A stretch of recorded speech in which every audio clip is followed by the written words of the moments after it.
the eyes of this American GI and the eyes of America in general in 1961 are on communism, and more specifically on Vietnam. U.S. involvement in Vietnam traces back to the 1950s when America supported the French colonialists in their fight against Vietnamese independence, brought about by Ho Chi Minh, who, after turning to the United States and being rejected for support, turned to the Soviet Union. Khrushchev was all too happy to help foment communist revolution in Vietnam. From October 61 to October 63, things changed drastically. From a handful of American advisors when Kennedy first took office, American support of training the South Vietnamese army ramped up to over 11,000 American advisors, peaking at 16,000 in 1964 before the United States formally got into the war. But in October 1963, who knew? Not Mr. New, nor Madam New, nor her daughter too, what was about to come true in a very short amount of time, namely a coup that overthrew Diem and New, because those two news were bad news, and Diem was bad news too, and the thought would be that no news would be good news because those news were bad news.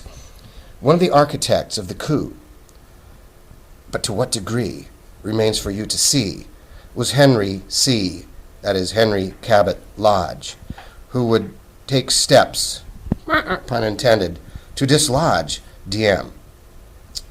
How deeply was the U.S. involved in the coup is the burning question now before you. Meanwhile, in 1963, Big Mac, that's our Secretary of Defense Robert McNamara, Big Mac wanted to see what was the lack in the attack of the South Vietnamese. He went to Vietnam to find out what's gone wrong. The Kennedy administration knew in October of 63, not 2, that things were not going well despite all of the help of U.S. advisors. Here we see Big Mac talking with South Vietnamese leaders and Henry Cabot Lodge doing the same, trying to get the rather feeble and gutless South Vietnamese army to actually fight. But the war was not going well. We'll talk tough. Shape up, South Vietnamese, or we'll cut our aid. But we have something more in store. Now understand you, fighting in Vietnam is no simple thing. Mekong River deltas, swamps, jungle-infested mountains, vast terrain, perfect operating space for the enemy, the Viet Cong, South Vietnamese communists, and the second enemy in Vietnam, the North Vietnamese army.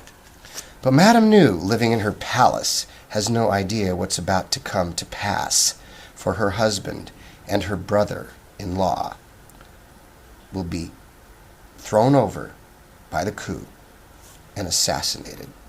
So again, the question becomes, to what extent did the United States, including Henry Cabot Lodge, play a part in the coup, a deadly coup, the overthrow of an Allied government?